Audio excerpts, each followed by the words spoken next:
और तुम सब जगह फैला देना, ठीक है? पंडित जी के बारे में। चलो देखो सर,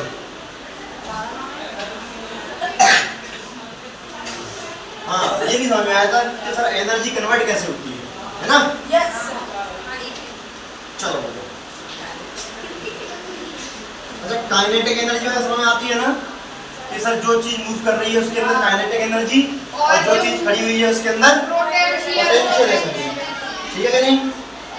चलो अब देखो जरा एनर्जी कन्वर्जन दिखाते हैं। एक डेली लाइफ का एग्जांपल लेते हैं, देखो कैसे। ये बर्फ की सिल्ली है, ये आइस है, क्या है ये? ये वही आइस है जो, ठीक है ना, शाम को चलती है। पंडित जी शाम को चले मिलेंगे, देखो मान चलो ये टेबल पे आइस रखी हुई है, टेबल की पेट्रोल चुराई कर दो, अलग करेगी ना, डायग्राम ना गंदा हो रहा है बोलता है। अच्छा देखो मान चलो गर्मी का मौसम, सर ये कह रहा है हमको तो बाद में छाव पे काम करें, तो कोई नहीं माफी लेंगे। आप सुनो बस सब ठीक है, क्या हो रहा है? भैया मेरा मन कर रहा है तो सुबह गर्मी तो यहाँ भी पड़ रही है, सुबह छोड़, ठीक है? आप समझे, बस शांत रहे, अब कुछ नहीं बोलेगा कोई जब तक मैं ना बोलूं। अब देखो ये इसके अंदर मॉलिक्यूल्स होंगे कोई ना कोई, तो मॉलिक्यूल्स पे भी कोई एनर्जी नहीं है, मतलब कम एनर्जी को, तो चुपचाप हमने बर्फ बन के बैठे। अब तुम जो है तुमने क्या किया, तुमने बर्फ निकाली फ्रिज से और रख दी काम में या कहीं भी बाहर रख दो, तुम देखोगे थोड़ी देर बाद बर्फ पिघलना स्टार्ट कर देगी। क्यों भैया? देखो यहाँ पे होंगे और आसपास इसके होंगे मॉलिक्यूल्स, क्या होंगे बेटा? इनपे होगी हीट, क्या होगी? हीट।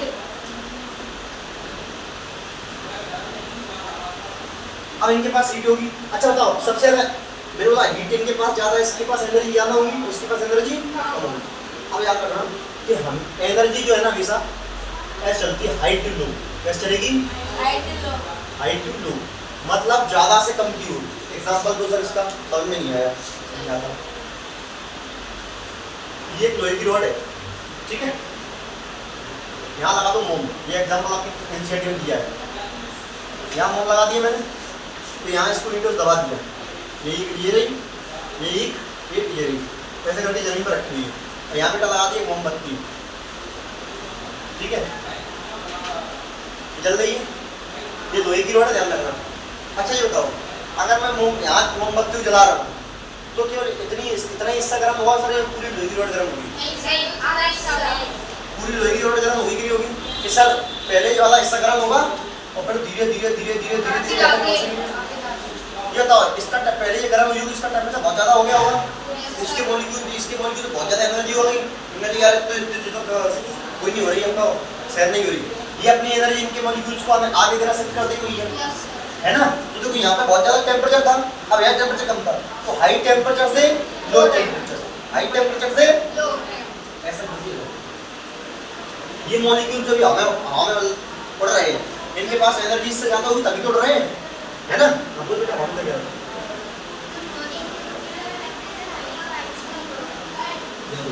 क्योंकि तभी तो वो भाप में उड़े। अच्छा ये बताओ पानी भाप में कब बनता है? जब पानी को बहुत गर्म किया जाता है, मतलब तो उसमें एनर्जी देते हो कि हीट एनर्जी दे रहे हो कि नहीं दे रहे, तभी तो भाप में उड़ रहे हैं। और इसके बाद इस एग्जांपल जस्ट बाद एक एग्जांपल और सिखाऊंगा तुम्हें, देखो अब तो बोलो सर ये एनर्जी जो इनके पास एनर्जी ज्यादा होगी कि नहीं होगी? इस बर्फ के पास एनर्जी कम होगी। अब एनर्जी क्या होगा कि भाई एनर्जी सर हाई से लो चलती, हाई से, तो ये वाले मॉलिक्यूल्स क्या करेंगे, अब एनर्जी किसको देना स्टार्ट करेंगे? इसको। अब इसके पास जब एनर्जी आएगी, इसके पास भी एनर्जी आएगी, तो आप बोलोगे सर इसके पास तो ये हाई एनर्जी थी, अब तो एनर्जी कितनी आ गई बर्फ पे, तो इसके बर्फ के जो मॉलिक्यूल्स होंगे क्या उनके पास अब एनर्जी बढ़ने लगेगी? अब अगर वो एनर्जी उनके पास बढ़ेगी तो वो एक दूसरे अलग होना स्टार्ट कर देंगे और आपका पैन बहनेंगे, ऐसे पानी बहना आपका स्टार्ट कर देगा कि जो हमला है लो। समझ आया कि नहीं आया? तो इस तरीके से अब देखो जो एनर्जी कभी इनके पास थी हीट के फॉर्म में, अब वही एनर्जी का यूज किसमें कर लिया गया? इस बर्फ को लिक्विड बनाने के लिए एनर्जी को कन्वर्ट कर दिया गया। जो एनर्जी कभी इन मॉलिक्यूल्स को गैस के फॉर्म में रख रही थी वही एनर्जी अब इस बर्फ को लिक्विड फॉर्म में लेके आई, तो क्या एनर्जी में चेंज आया कि नहीं आया सर? एनर्जी ट्रांसफर हुई कि नहीं हुई? बिल्कुल सही बात है, पक्की बात है। अच्छा अब एक एग्जांपल लेते हैं अपने डेली लाइफ का। जैसे ये आपके पास पानी की बोतल है, आप घर से भर के लाए खरीद ली, ठीक है?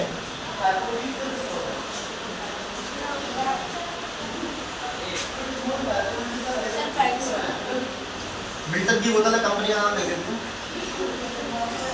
ये मिल्टन की बोतल है, ठीक है? नहीं मिल्टन की नहीं, मिल्टन की बोतल में ऐसा नहीं हो पाएगा ना, सेलो की नहीं होगा, सिंपल बोतल में होगा, क्योंकि मिल्टन और वो जो बोतल होती है ना, हाँ माजा की बोतल है, तुमने माजा की बोतल पी, अब उसमें तुम पानी भर के पीते हो, गरीब लोग हो तुम, ये ढक्कन लगा हुआ है। तुम देखोगे सर जैसे ही मैं गर्म ठंडी बोतल पानी से निकाली और ठंडी बोतल पानी निकाल के रख दी यहाँ फ्रिज से निकाल के, मतलब ठंडी बोतल मैंने फ्रिज में करी उसको निकाल के यहाँ रख दी, अब तुम देखो सर उसके बाद है ना, उसके बाद ऐसे कैसे करके पानी की डॉट जम जाती है, बूंदें जम जाती हैं। क्या लगता है तुम्हें कहाँ से आती हैं ये बूंदें?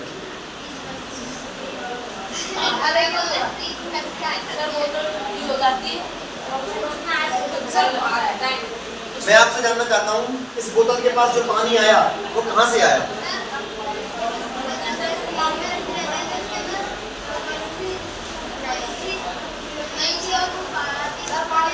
अच्छा अगर ये प्लास्टिक है तो प्लास्टिक से पानी बाहर कैसे आ जाएगा? कौन सा बताओ? बोतल तो है, मुझे ही पता है, ये बोतल है, पहली बात तो आप इतनी देर से बोल नहीं रहे हो। हाँ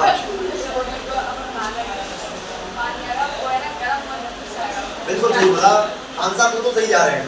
देखो बिल्कुल यही चीज हुई यहाँ पर, जो यहाँ हुआ है ना बिल्कुल यही हुआ।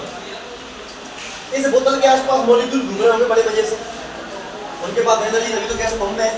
अब वो मॉलिक्यूल लहराते हुए नहीं पता, उन्हें नहीं पता आगे क्या है, वो लहराते हुए आए इससे टकरा रहे हैं, जैसे इससे टकराई अब बताओ इस बोतल के पास ज्यादा एनर्जी होगी इस मॉलिक्यूल के पास, मॉलिक्यूल के पास ज्यादा एनर्जी होगी, तो मॉलिक्यूल तो गैस पंप में है ना भैया, है कि नहीं? अब मॉलिक्यूल क्या है, गैस पंप में थे, अब समझ गए आप? अब जैसे ये इससे टकराया तो ये इसके पास जो एक्स्ट्रा एनर्जी थी इसके पास ज्यादा थी, इसके पास कम थी।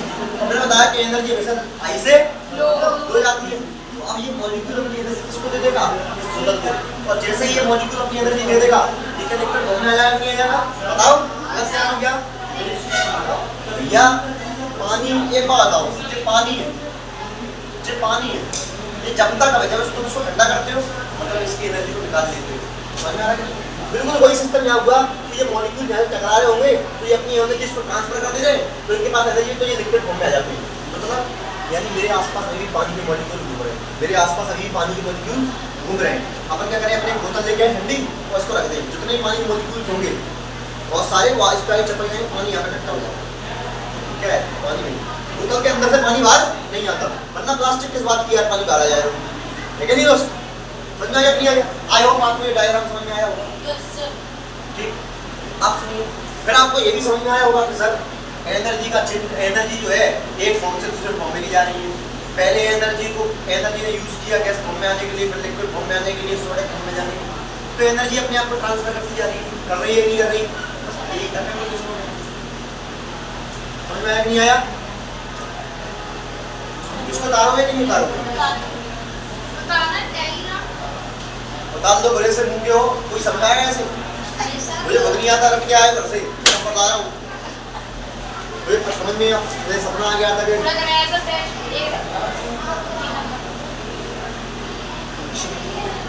जल्दी करो बेटा, टाइम नहीं है अपने पास। नहीं जल्दी करिए प्लीज।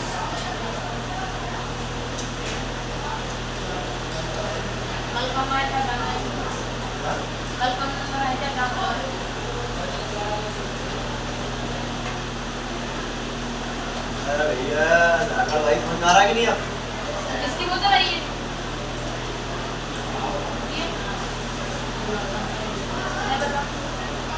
क्या खाली आई लग रहा है, कुछ मजा करेगा नहीं? ये झुक नहीं, मैंने किया उतना ही जितना इंसानियत के साथ पीना चाहिए। ये कम इंसानी थोड़ी और थोड़ा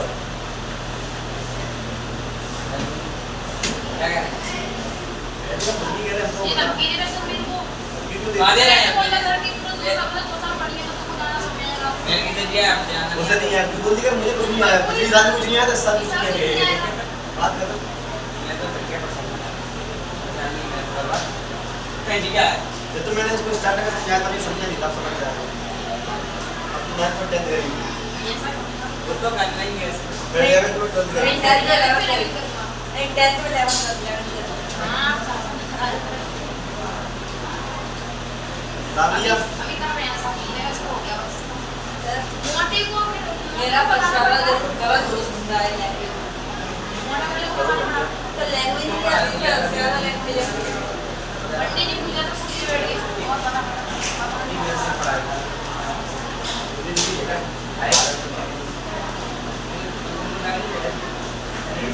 सही पढ़ाते हैं।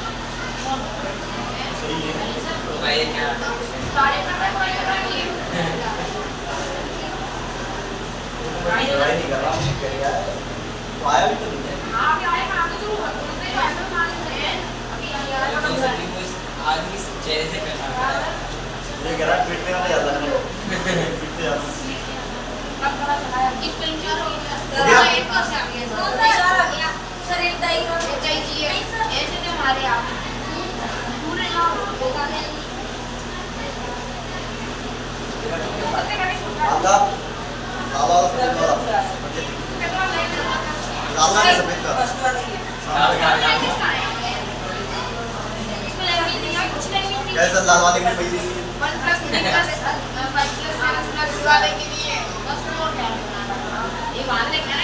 अंडे जी पैसे रहते नहीं है। सकल तो यही वैसी अपनी तो बात है बस। फर्स्ट लेवल सकल भगवान ने जज में ही दे रखी है। मेरी गली नहीं तो रात में मेरी गली में कैसे मांग लेगा, तेरी गली में क्यों नहीं मिलता होगा? वो बताना चाह रहा है मेरी गली में तो माँ मैं बता रहा हूँ शुरू से। और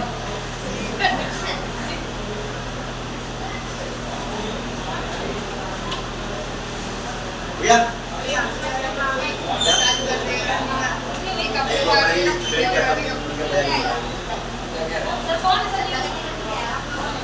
कुछ नहीं। अरे वो दीपक के मजे लिए थे, वो कह रहा सर इनके भी तो जरा। सर डाल दो दीपक होगा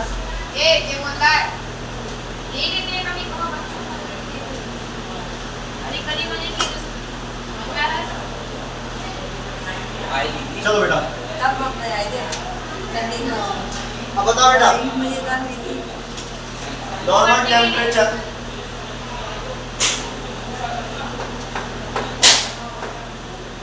normal temperature of human body तो आप लोग सर 37 डिग्री सेल्सियस ये नॉर्मल टेम्परेचर। अच्छा सभी लोगों का इतना होता है या इसके आसपास होता है? इसके ऐसा नहीं होगा कि सभी व्यक्तियों का टेम्परेचर 37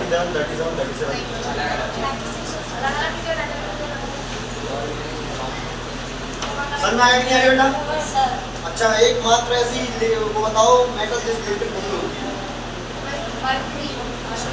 अगर आप मैं आपसे थोड़ा कुछ बात कर लेते हैं तो थोड़ी सी समझते हैं इसको आगे बढ़ते हैं ना। देखो जैसे मान लो मैं एक मरकरी को बना रहा हूँ, एक क्लिनिकल थर्मामीटर है, पूरा नहीं बना रहा हूँ तो मुझे कुछ समझाना है बस। जैसे इस पर नंबरिंग होगी, अच्छा मैं इसकी स्केल बना देता हूँ बस, इसके अंदर मुझे नंबरें होंगी वो बना रहा हूँ। जैसे इसमें 1 लिखा होगा, 2 लिखा होगा, 3 लिखा होगा, 4 लिखा होगा, है ना? ऐसे लिखे होंगे, ऐसे लिखा होता है 1 2 3 और ऐसे ही मान लीजिए।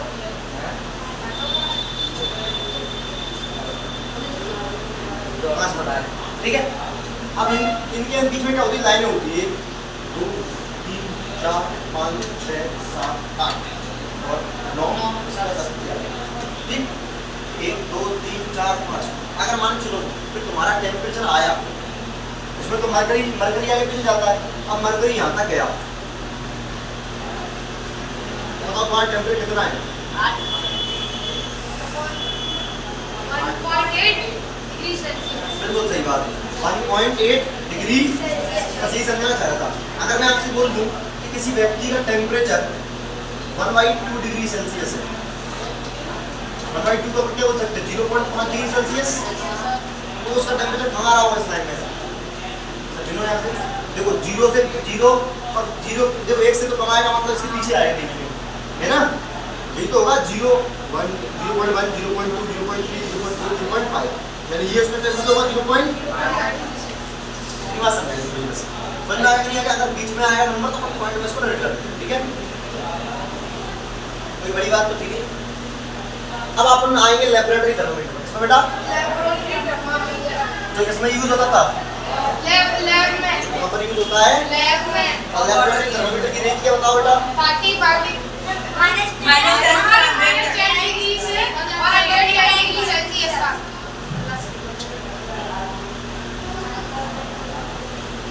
लेबोरेटरी थर्मोमीटर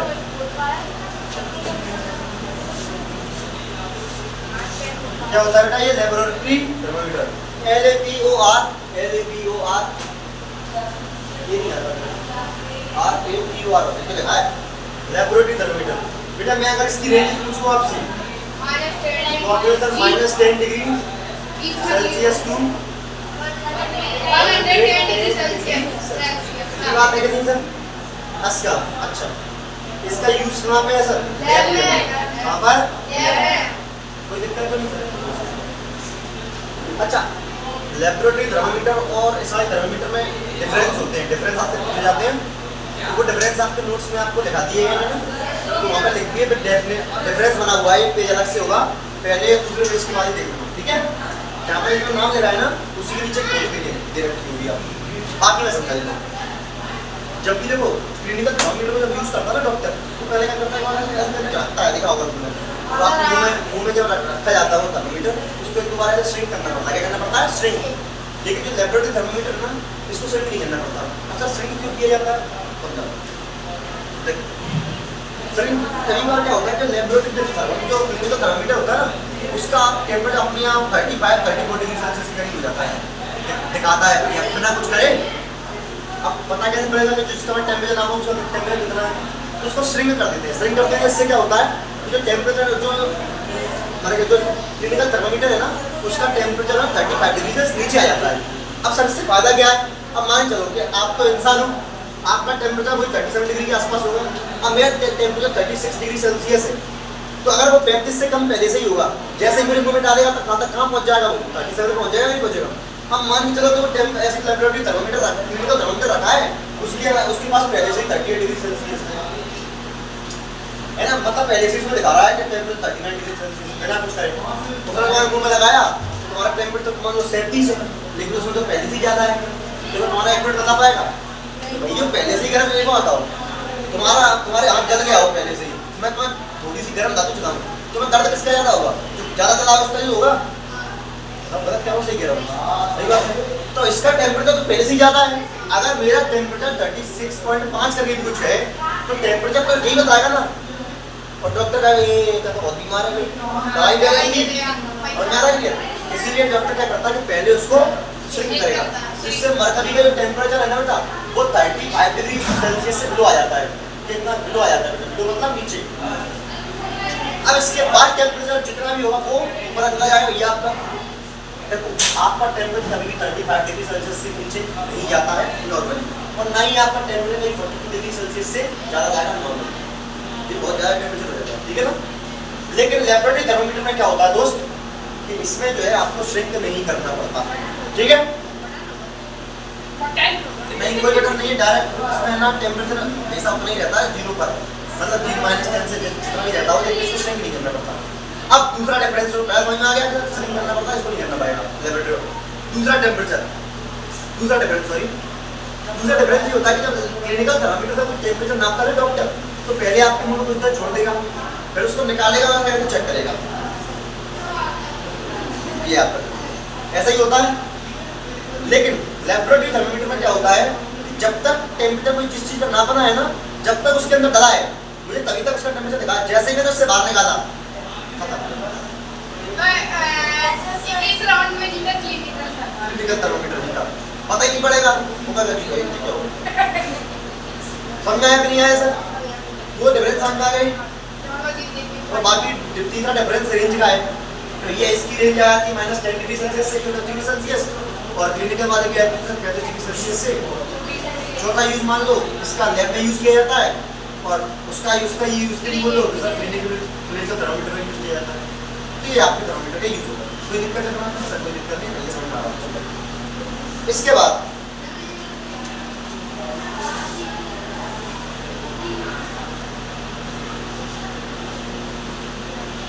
एक पॉइंट में डिजिटल थर्मामीटर और यूज करते हैं। डिजिटल थर्मामीटर के बारे में बोल रहा हूं।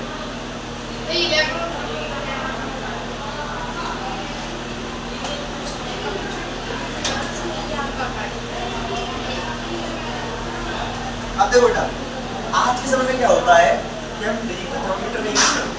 अच्छा बता सकते हो क्यों? बताओ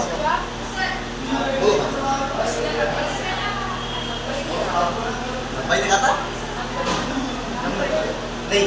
एक यूज इस प्रकार का ये भी है, टेम्परेचर भी दिखाते हैं बेटा। मन को आना था पॉइंट होता क्या है कि उसकी टॉक्सिस, ये किसी प्रकार की टॉक्सिस नहीं है, टॉक्सिक नहीं है। याद करो मैंने क्या बताया था, क्लिनिकल थर्मामीटर के अंदर मरकरी पाया जाता है जो कैसा होता है? मान चलो कि मरकरी थर्मामीटर में अपनी यहाँ से छूट गया और टूट गया जमीन पे, तो मरकरी बिगड़ गया।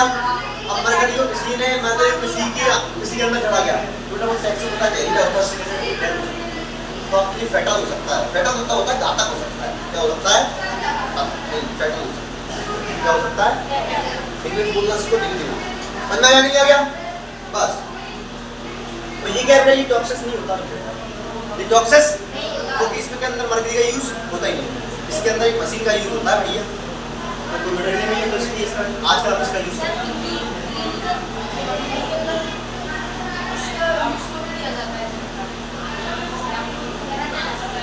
ये बोल रहा है कि क्लिनिकल थर्मामीटर में मरकरी का यूज क्यों किया जाता है? क्योंकि मरकरी ना बहुत जल्दी हीट को देखकर बहुत जल्दी रिएक्ट कर देता है। जिस प्रकार तुम्हारे बॉडी के अंदर हीट होगी उस प्रकार से रिएक्ट करेगा, है ना? तो उस प्रकार से उसकी रीडिंग है। सर कभी भी गलती बता सकता है, वो मशीन है। कितना बता रही है? आगे बढ़ते हैं।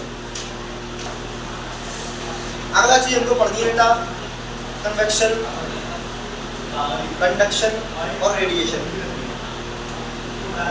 जल्दी करो, 2 मिनट में।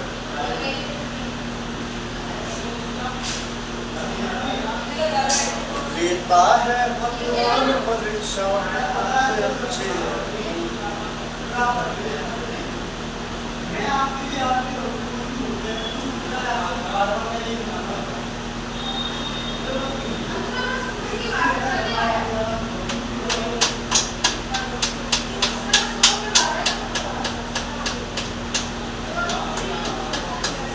इतना भी खराब मटेरियल है ना, सब मेरी क्लास में गया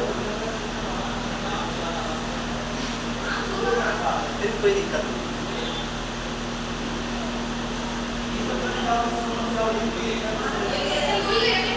पंडित जी कर लेते हो कि नहीं? पंडित जी से जब भी कोई पूछेगा कर लेते हो कि नहीं कर लेते, पंडित जी को मेरी याद नहीं आएगी। पंडित जी आएगी कि नहीं आएगी ना पंडित जी? सर आप नहीं जानते ना?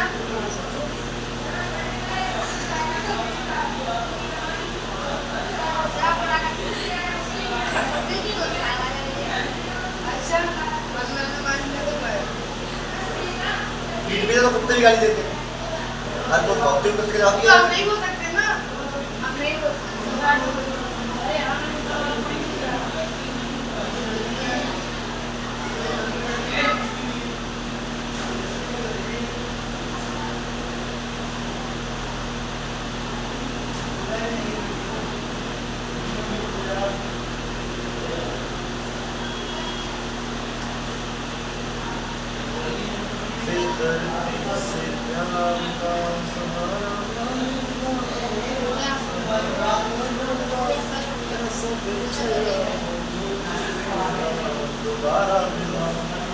ठीक है कि नहीं?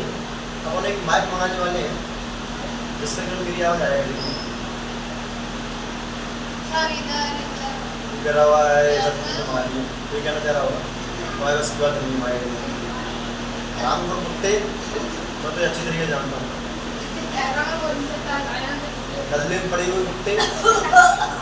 देखो इधर, अब बेटा हमको पढ़ना है ट्रांसफर ऑफ हीट्स। क्या पढ़ना बेटा? सर तो कह रहा है सर पढ़ा नहीं सकते तुम। ये वाटर खराब हो रहा है। देखो बेटा,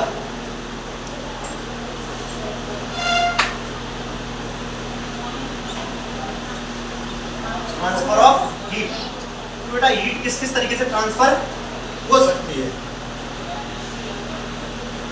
आप सुनिए। डाल दो बेटा, बेटे डाल दो।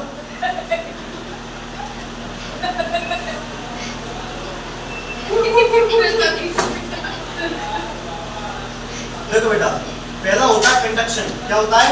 कंडक्शन। पहले आपको ये तीनों मेथड याद करनी है सर। पहला कंडक्शन, दूसरा होता है कन्वेक्शन, तीसरा इंटरवेल।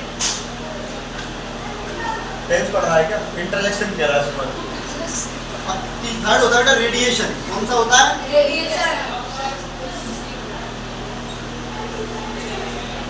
सर इनको लगा दो के बाद ये भैया मेरी शांति करिए आप लोगों से। तो हीट ट्रांसफर करने के तीन टाइप कौन कौन से? कन्वेक्शन, कंडक्शन, कन्वेक्शन और रेडिएशन। कोई दिक्कत? मुझे तीन टाइप पढ़ लो और क्या बस। वो कह रहा है कोई दिक्कत ही नहीं, मुझे तो और बढ़िया कम करना है। आप पढ़ दे तीनों को एक कर लो, ठीक है? तो जो कंडक्शन होता है ना बेटा, जब भी किसी सॉलिड चीज में हीट का ट्रांसफर हो रहा है, इसके लिए आप जो वो मतलब हालांकि बच्चों वाली चीजें हैं समझ नहीं पाएंगे। जैसे मैं तीन डायग्राम बना रहा हूँ बेटा, देखो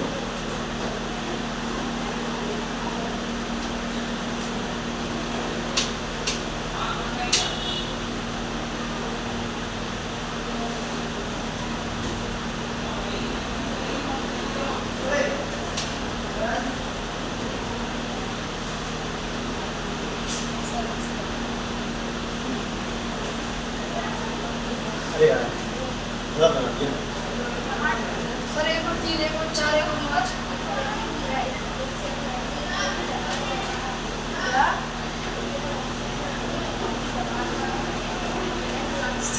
आप देखो बेटा, सर ये क्या है बॉक्स के अंदर अंडे अंडे। अब मैं क्लास में खड़ा हूँ तो कुछ ज्यादा बोल देता कि मजा आ जाता।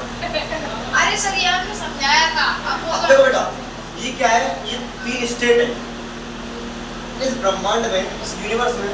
अधिकतर जो चीजें हैं वो इन तीन फॉर्म्स में पाई जाती है। ये क्या है? इसके अंदर होंगे मॉलिक्यूल्स। ये मॉलिक्यूल तो एक दूसरे को छुपते हैं, क्या ये एक दूसरे एक आवाज हिल सकते हैं? बिल्कुल नहीं सर, नहीं हिल सकते।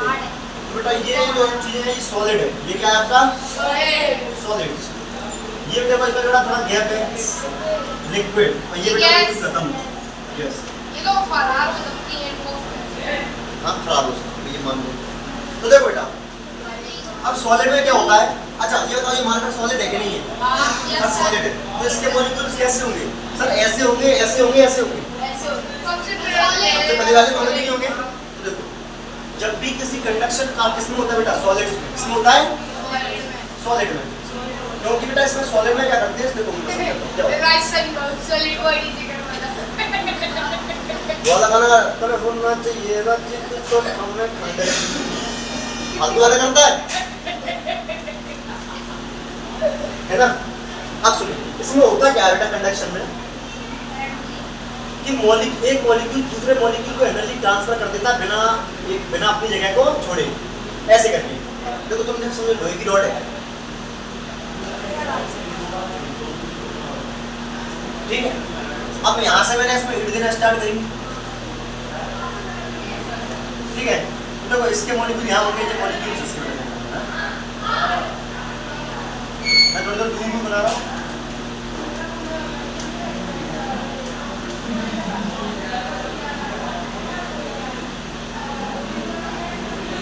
ये मॉलिक्यूल गर्म हुआ, इसने अपनी हीट दे दी इसको, इसने अपनी हीट दे दी इसको, इसने अपनी हीट दी इसको, इसने अपनी हीट दी इसको, इसने अपनी हीट दी इसको।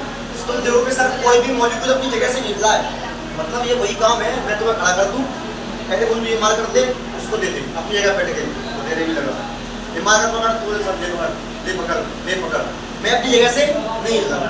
तो बेटा एनर्जी हीट ट्रांसफर का ऐसा टाइप, हीट ट्रांसफर का ऐसा टाइप जिसमें मॉलिक्यूल्स अपनी जगह से हिले बिना हीट को आगे वाले मॉलिक्यूल्स को ट्रांसफर कर देते हैं, वो प्रोसेस क्या कहलाती है?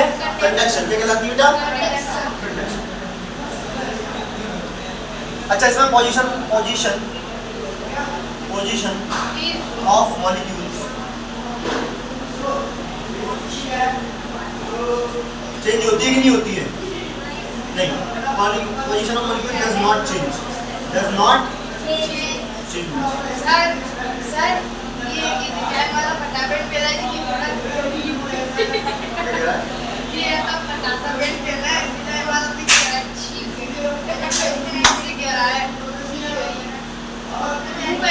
ऊपर नहीं पता। इधर आ जाओ। अब देखो, अब पानी उबालेंगे अपन, कल की बात दिखाया था, तो आलू भी आते बन जाते। बेटा पानी सॉलिड होता है, लिक्विड होता है? लिक्विड। तो इसके मॉलिक्यूल पास होंगे तो कितने होंगे? थोड़े से दूर, बहुत दूर से। सर वो जो पास में आ गए वो बुआ है।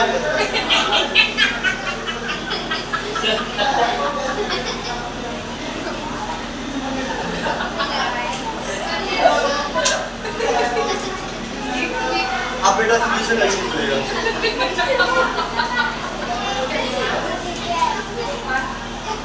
कौन पूछ रहा था? तुम पूछ रहा था? बता दो क्या है? ये स्विच है, बड़े बता दो नीचे।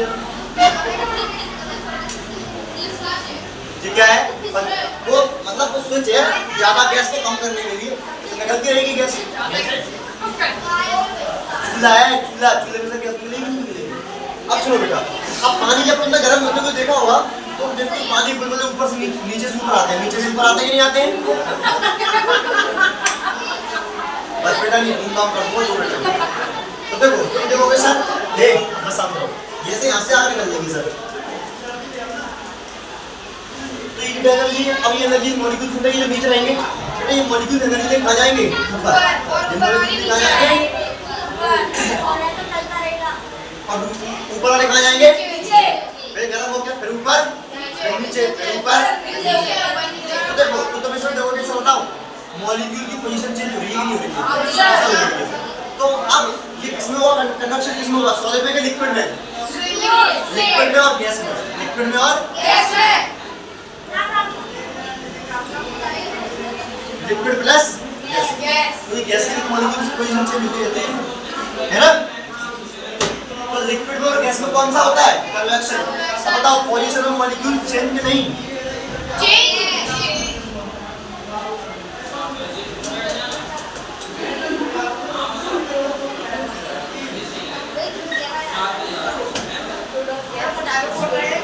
तो पोजीशन ऑफ मॉलिक्यूल क्या होती है? चेंज हो जाती है।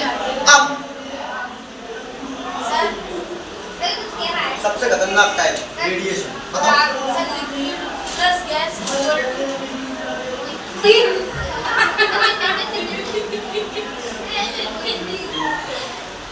बेटा ये अवस्थाएं मतलब लिक्विड पानी लिक्विड है, जो तू सांस ले रहा है तुझे लग रहा है पंखे की, ये हवा गैस है। तो इसमें भी किसमें? कन्वेक्शन में भी बेटा किससे ट्रांसफर होती है? तो लिक्विड में किससे होती है? कन्वेक्शन से। और गैस में भी किससे होती है? कन्वेक्शन से। और कुछ सुनना है तो बता कर। अब आओ बेटा थर्ड टाइप, सबसे इम्पोर्टेंट टाइप यही है, रेडिएशन। बहुत इम्पोर्टेंट है, इतना इम्पोर्टेंट है कि मुझे भी नहीं आता है। शांत रहो,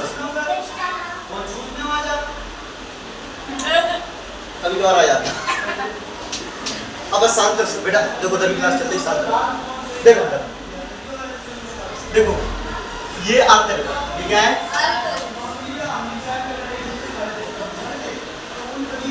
अब ये क्या है? सूरज है।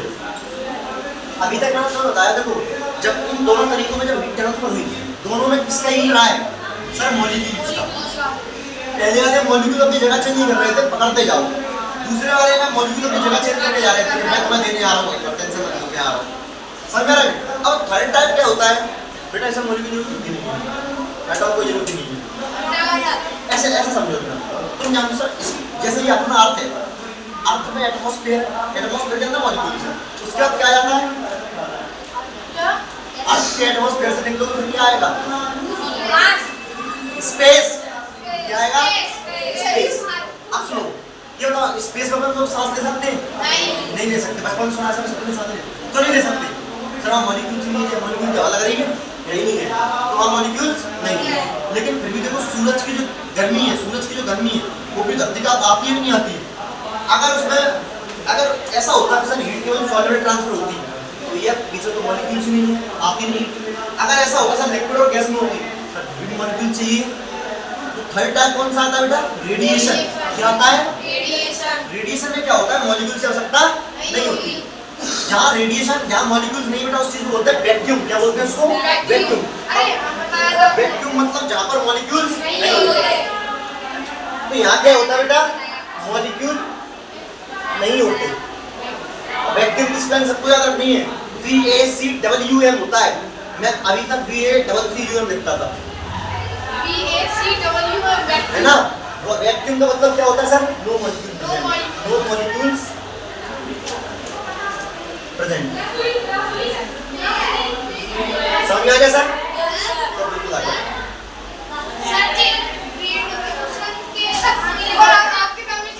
अच्छा, अब मैं आपको कुछ एग्जांपल देता हूँ, समझ में आ रहा? मैं हीटर के सामने बैठा हुआ हूँ, तो अब हीटर से मुझे मिलती है बेटा, हीट मिलती है। बताओ कौन सा मेथड लग रहा है? Conduction, convection, radiation. मेरे पास जो एनर्जी आ रही है, कंडक्शन केवल किसमें होता है? सॉलिड में। हीटर मेरे सामने रखा है, मैं अलग बैठा हूँ, तो मेरे बीच में सॉलिड क्या है? सॉलिड मतलब मजबूत। सॉलिड का मतलब समझो सब जुड़े हुए हो, मॉलिक्यूल बिल्कुल पास में हो। कंडक्शन कैसे हो सकता है? लिक्विड भरा हुआ है क्या कुछ? तो किससे होता है बेटा? रेडिएशन होता है। अरे यार क्या कर रहे हो? इतना समझाने के बाद ऐसे करोगे? जब लिक्विड ट्रांसफर होने के लिए मॉलिक्यूल्स की जरूरत नहीं पड़ती, बिना मॉलिक्यूल्स की जा रही है। लो पकड़ो ऑटो। जैसे सूरज से अर्थ तक मॉलिक्यूल्स ही नहीं है, लेकिन हीट आ रही है, वो कह रही है मॉलिक्यूल ऐसा तो अपनी स्थिति खराब नहीं होगी तुम्हारी। समझ में आ रहा है कि नहीं? हम तो यूं ही जाएंगे, ऐसे चले जाएंगे हम, और बढ़िया पहुंचा रहे हैं। समझ में आ रहा है कि नहीं? तो ना तो कंडक्शन की जरूरत पड़ी, ना कोई सॉलिड चाहिए मुझे, ना कोई लिक्विड चाहिए अपनी स्थिति कराओ। तो ये चाहिए क्या? रेडिएशन। तो हीट एनर्जी अपन को रेडिएशन तरीके से भी मिल सकती है। आपसे पूछा जाएगा आप आग ताप रहे हैं, आग को ताप रहे हैं, कौन सी एनर्जी? रेडिएशन। हीटर के सामने आप बैठकर मजे ले रहे हैं, कौन सी एनर्जी? रेडिएशन तरीके से एनर्जी ट्रांसफर होगी। तीनों तारी है पृथ्वी में। आज के लिए इतना रखेंगे, कल ठीक है?